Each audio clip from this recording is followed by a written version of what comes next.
You know, it probably wasn't a good idea for me to pick a gimmick for the start of this video that involved playing cards when I don't know any card tricks, but nonetheless, imagine if we were playing a friendly game of poker. Texas Hold'em, of course, because I'm basic like that. And after a while, we decided to talk about what the best and worst possible hands to be dealt were. I show you this hand, yeah? And then I show you this hand.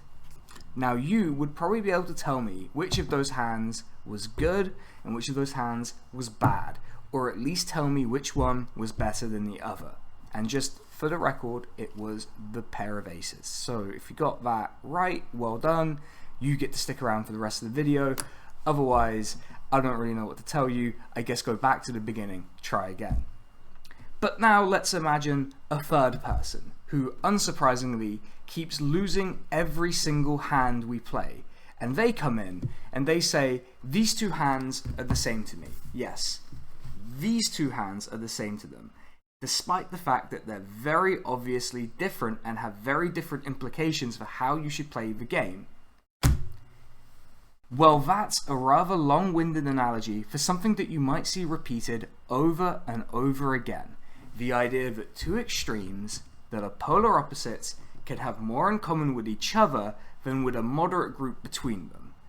You'll see this referred to as horseshoe theory, and it's kind of the founding idea behind a lot of expressions of centrism and liberalism.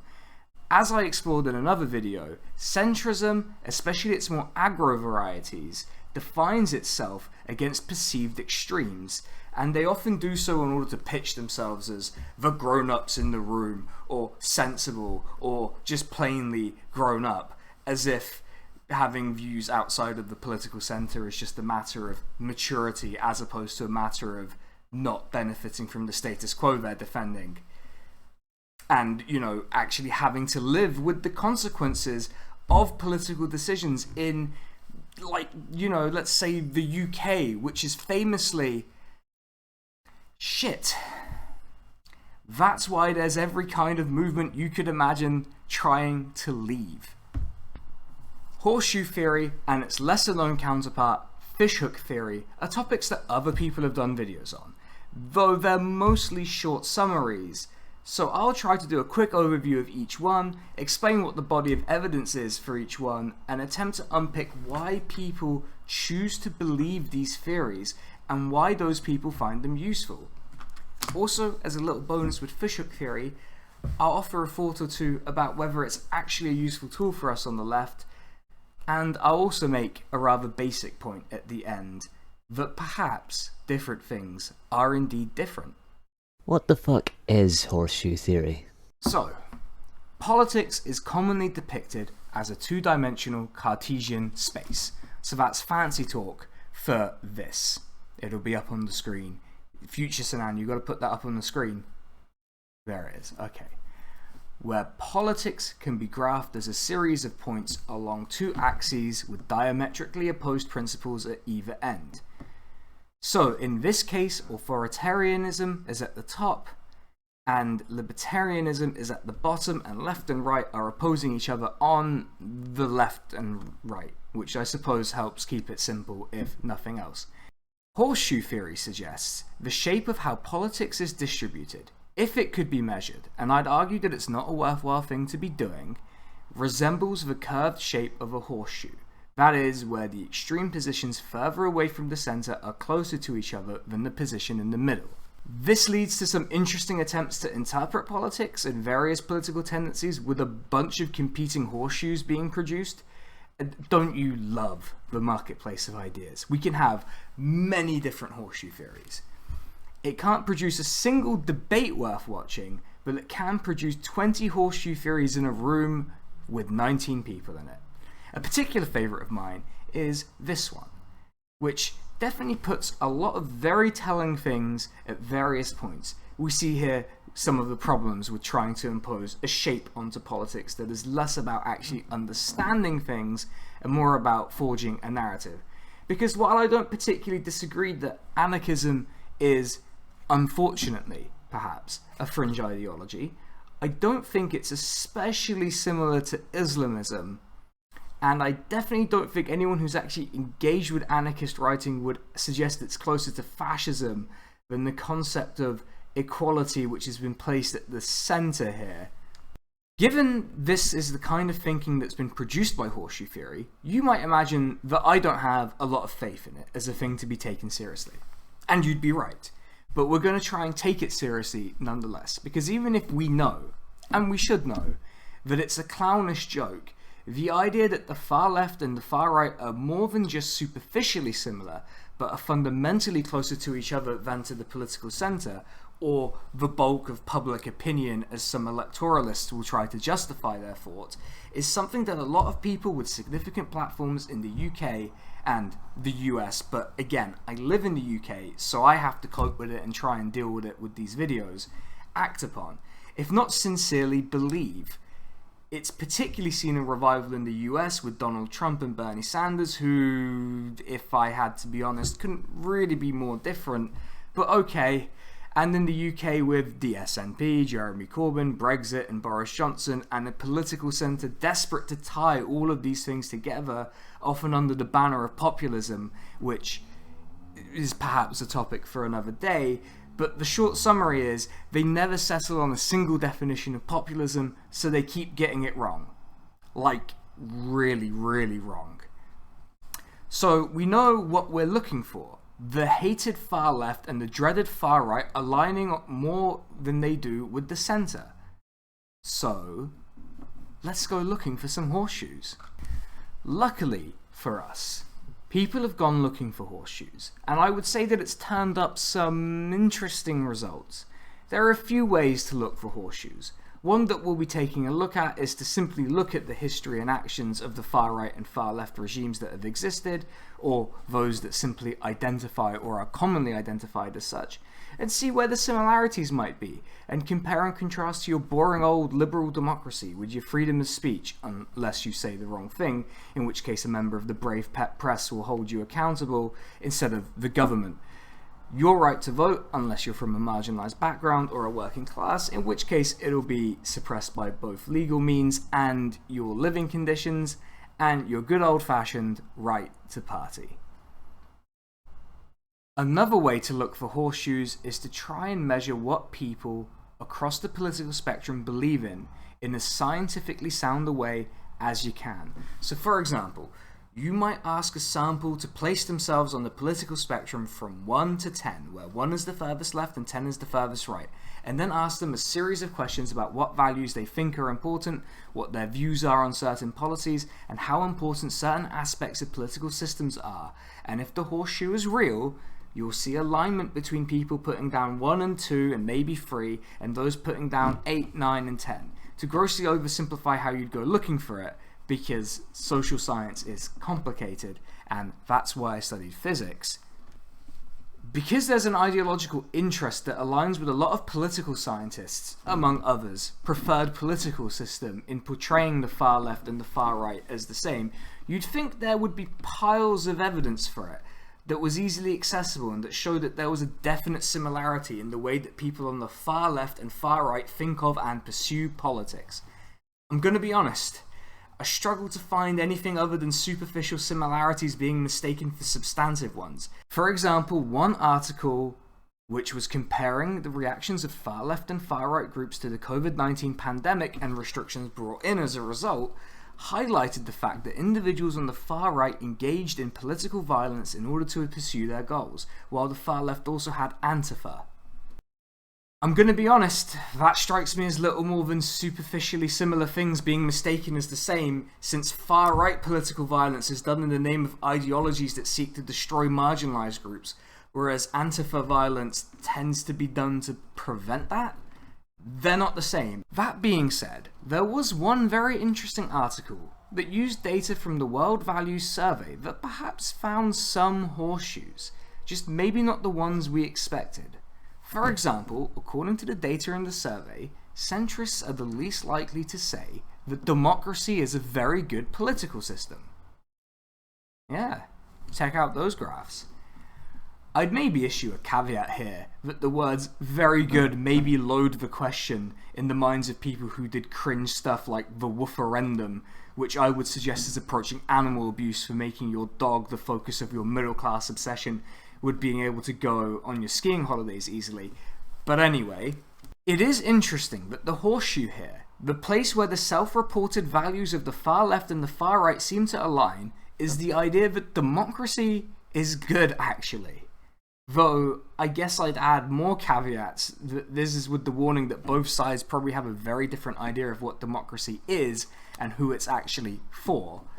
There are other interesting horseshoes found in the data, but they largely take the form of that one, where the horseshoe in question doesn't exactly paint the people who like to use horseshoe theory in the best light. For example, this one, which, you know, free and fair elections are kind of important, or I'd suggest that a lot of the people in and adjacent to the political centre would insist that they think they're very important. Though, it's worth noting here that we see something that looks a little bit like a fishhook in the Netherlands, Spain and Germany. I can hear you asking now, but Sinan, what about the history? Isn't there loads of history of red-brown movements that have surged to power in an unholy alliance of fascists and communists? Well, no. Are there red-brown movements in history? Sure, some, but they're pretty marginal and are so small that they're basically statistical noise. It's worth remembering that the country that contributed the most manpower to fighting the Nazis in World War II wasn't the USA, or the UK, or France. It was the Soviet Union, so it strikes me as a bit odd to suggest that the ideologies have historically been aligned in the way that horseshoe theory suggests that they were. The one advantage of having cards during a hot recording, come on, it's not helping. It's not helping. It never would help. That's some thermodynamics for you all. It was never going to help.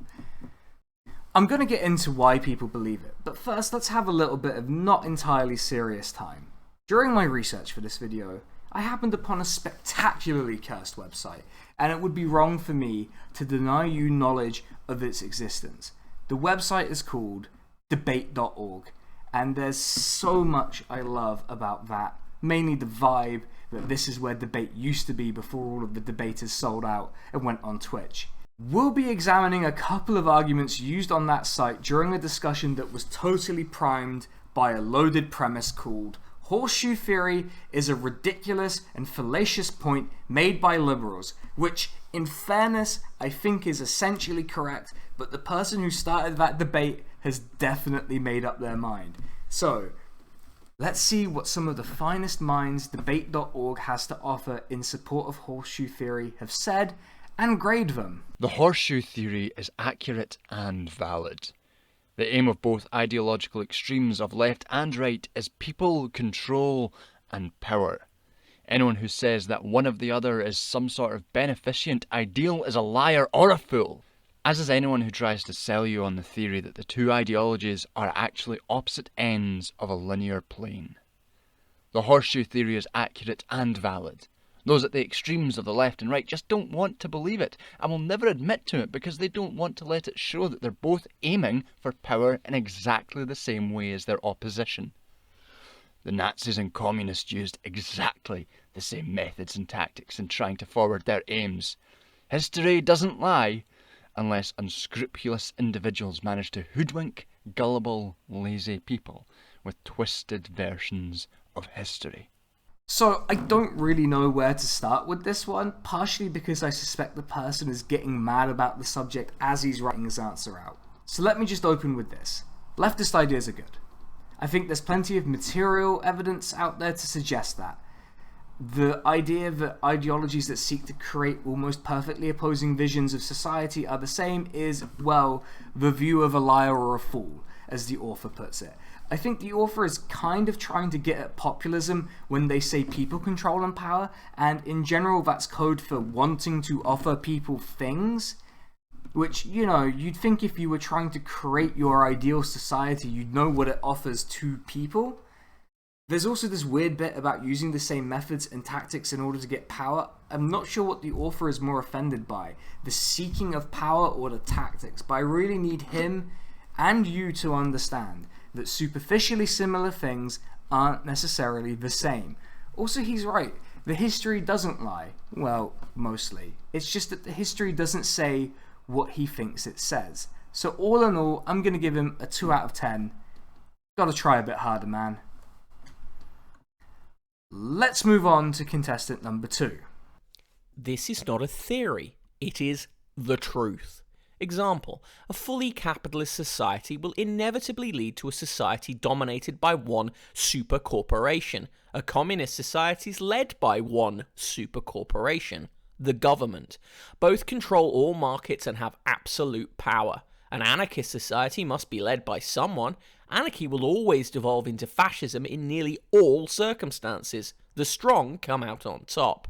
The far right and the far left are on the same boat. For example, a monarchist, far right, and a communist, far left, are very similar. Both control a working peasantry, both control all markets, and both have a figure with absolute power. The only difference is that monarchists take taxes from peasants. A communist takes taxes in the form of work. Monarchists are the far right. A fascist is actually in the middle of the spectrum. Fascists are authoritarian centrists. At this point, it is time to elevate this theory. It has stood the test of time and proved to be true. This is factual. It is not a fallacious theory made by either political side. It is a fact we all must learn to accept. Okay, so right away we've hit the socialism/communism is when the government does stuff argument. Please, if you do one thing, unlearn that idea, because it's total horseshit. An anarchist society must be led by someone. I mean, that's certainly a bunch of words that have been strung together. Then they make a series of equivalences that pretty much prove to me that they don't really know what fascism or communism are. Though I do like that they've hinted at Fishhook theory a little with their assertion that fascists are authoritarian centrists. Though they lose me at the end when they don't really understand what a theory is by suggesting it be elevated.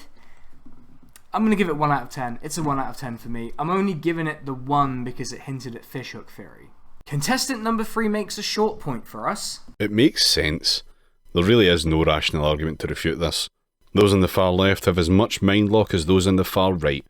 They are so angry and so hateful that they can't think straight and find the only answer to life's problems is to destroy and keep destroying. I appreciate them keeping their thoughts brief on this one, but yeah, dedication to seeing your ideology fulfilled doesn't make you the same as other committed ideologues. Sorry, thanks for playing, 0 out of 10. No, the horseshoe theory circular model is accurate. As you move left or right through the political ideologies, it doesn't actually matter which direction you go. The further you go in either direction away from the centre balance point, the more aggressively it demands the removal of the rights of others in order to enforce its viewpoint. Also, the closer you are to coming out on the other side. In science and mathematics, this type of system is called strange loop, where moving left or right in the linear system will paradoxically eventually bring you back to where you started. As with the colour wheel, the extremes of the spectrum, infrared and ultraviolet, are actually the most similar to each other and so sit directly next to each other on the colour wheel. So we have a great bit of there's no difference in either direction, which is just, false. Then we have this bizarre assertion that the further you move your politics from the centre, the more it demands the removal of certain rights, which, it depends on what you think people have a right to. For example, I don't think landlords have a right to extract half of a person's pay just because they can hold property. Does the abolition of landlordism seem extreme? Possibly. But is it equivalent to, say, the far right saying minorities deserve no political and social rights? I don't think so. I don't think it's the same.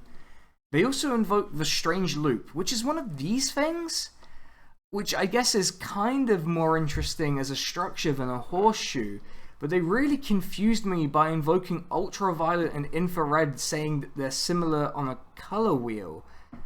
For those who don't know, those are outside of the spectrum of visible light and are actually on opposite ends of that spectrum.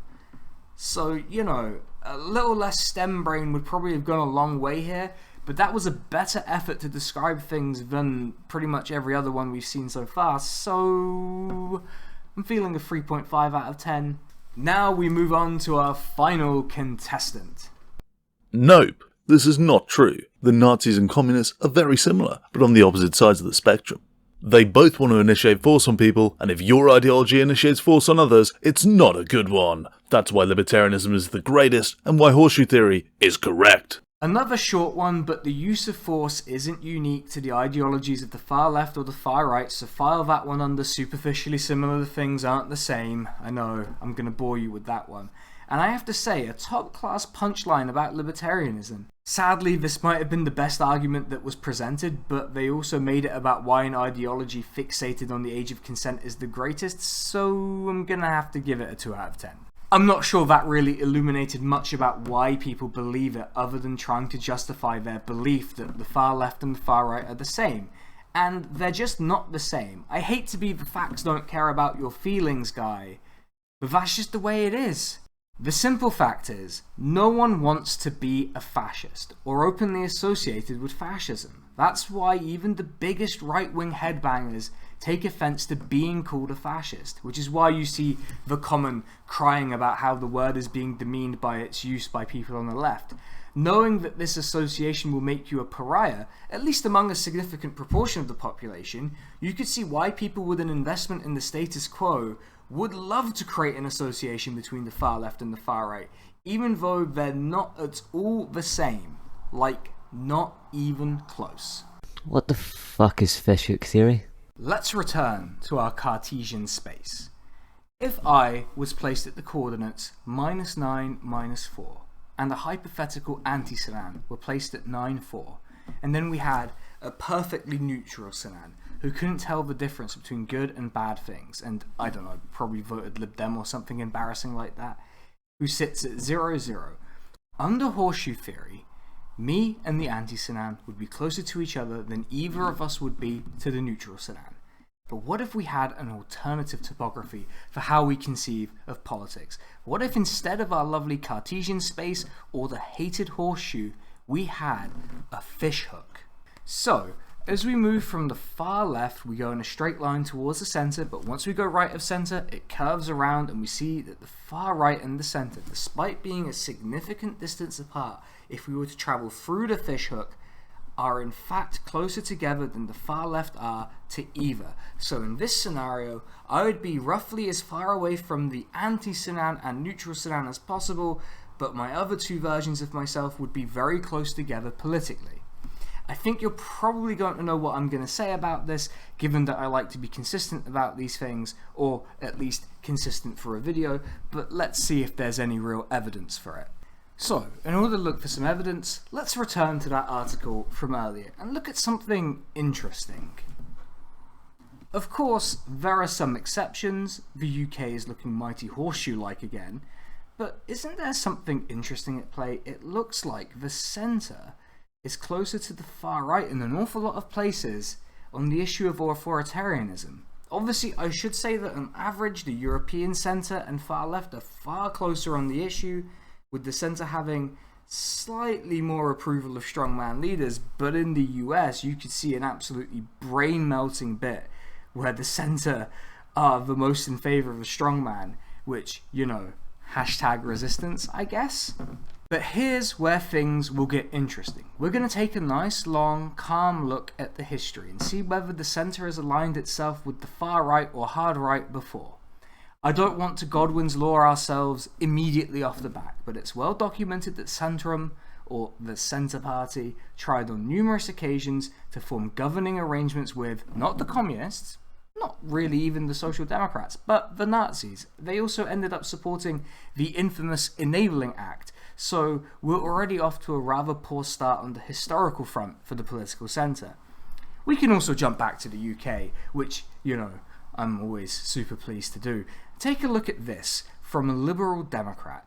Imagine being a coalition partner who could bring down a government which itself was extremely right-wing, even with the influence of the Liberal Democrats, and only being able to get a 5p charge on plastic bags in exchange for making the benefit systems in the UK even more punitive than it already was. The noble centre enabling the right yet again.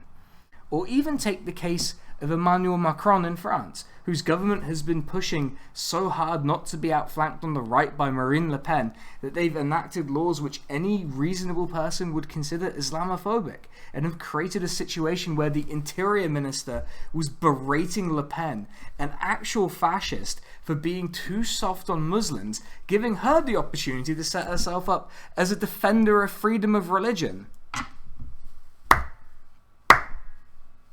Well played. Magnificent work. There's a lot of protestation from centrists about this, who often see their politics as diametrically opposed to that of the far right, but time and time again, their solution to the far right is never to actually fight against it, argue against it, attempt to address the underlying causes of why people are attracted to that kind of politics, but to just move further to the right. You also see this in the movement of voters in Europe, from nominally liberal parties to far-right ones, such as Vox in Spain, gaining votes as the Liberal Party there fell away. That doesn't mean that we should buy into it, though. It's a fun meme. It winds people up. It's great. Kind of like horseshoe theory, but actually funny. But we shouldn't be taking it very seriously. We can and should point to these alignments and use them to help make the argument against centrism and liberalism. Yes, the direction of travel is clear. Yes, there's a proximity that we should note. Yes, it's a fun way to dunk on people who unironically believe in horseshoe theory. But I think we can and should do a little bit better and actually take things on as they are and offer our alternatives to them. Concluding thoughts. Remember at the start of the video, I did this neat little thing with the cards and I got to flex about me knowing a tiny bit about poker. Well, I think with horseshoe theory and fishhook theory, the big weakness is not acknowledging the difference between things.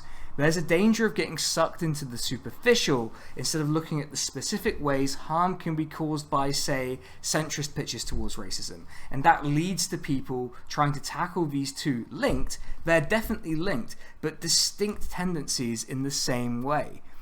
Think about it like this. The way to take down a fascist in the street and the way to take down a columnist for a racism factory like, say, The Times, are going to be necessarily different, not least because they typically occupy different positions in society and are afforded different levels of protection by their class position and public platform, and, to be honest, the level of public disgust at their professed politics.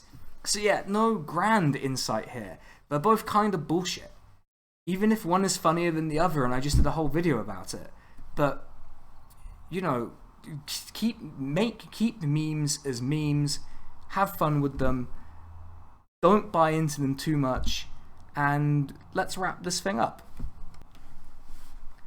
I just want to thank my partner and Mick Wright, who proofread this script and made sure that it made some sense and was coherent. Thank you very much. It was a titan effort from both, I think, in order to make that happen. I also want to thank everyone who did voices for this video. Let me see if I can remember them all off the top of my head. Strang, MrGump, Mick again, thank you Mick, David from Podcasting is Praxis, and my good friend John Duncan. And if this has gone according to plan, NParticipacion will have also done some of the voices as well. So I'm going to leave a link down below to all of their things where you can find them. They're all fantastic content creators in their own right. I highly encourage you all to go subscribe, follow, whatever else it is that you need to do. Just go check out their stuff. Otherwise, please, if you've enjoyed this, like, subscribe. If you disagree with anything I've said, leave a comment. I always try and reply to the comments that are being constructive. Try not to use so much sarcasm in your comments this time. I really missed on someone else's sarcasm in a previous video and I feel really bad about it. So, like, sorry to that person. That's my bad.